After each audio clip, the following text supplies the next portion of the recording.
Lex Joon on the left side and Scott Farley on the right.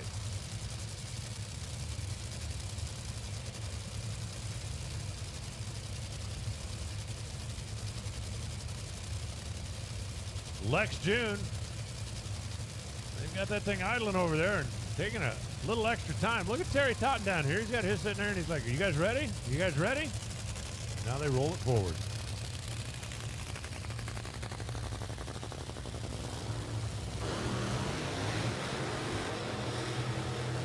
Lex, who now makes his home here, came over after racing on the European side for so many years, basically sold everything, packed up his life, moved here, and their motto is never quit.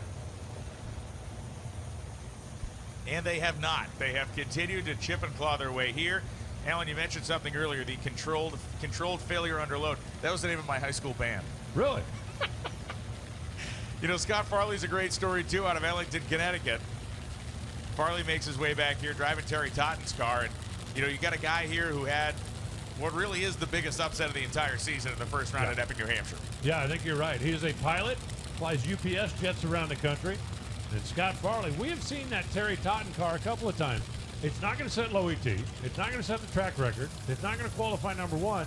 But if they get into the field, I would rather race Steve Torrence in round number one than to race Scott Farley in round number one. I really would. I think the thing that impresses me about Terry Totten and this entire team, they learn every single time they run this car. I've never seen them make the same mistake twice. It gets assembled correctly. It's not a car that runs up here with valve covers with the oil running under it and everything else. And for Lex Joon, the Brute sponsor machine down here, it is an absolute story of perseverance and hard-nosed, dogged determination.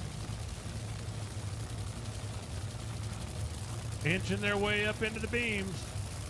See if we can dip them down in the 80s. That's not a bad looking run.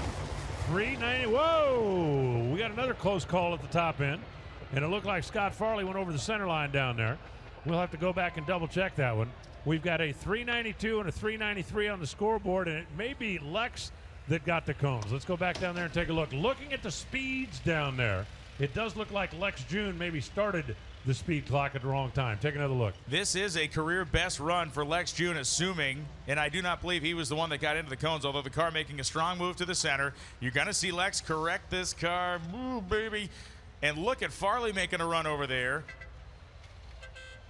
I think they both went across the center line. They both went across the center line. That is terrifying. As both cars crossing the center line, you can see the shards of what has remained of those blocks. I don't know what these 1,000-foot blocks ever did to anybody, but they have been getting beat to a pulp tonight. I'm trying to picture the pallet of blocks going, where am I going? Where am I going? You're going to Phoenix. Okay. Well, you're going to Topeka. Okay. You're going to Indy. Yay, Indy!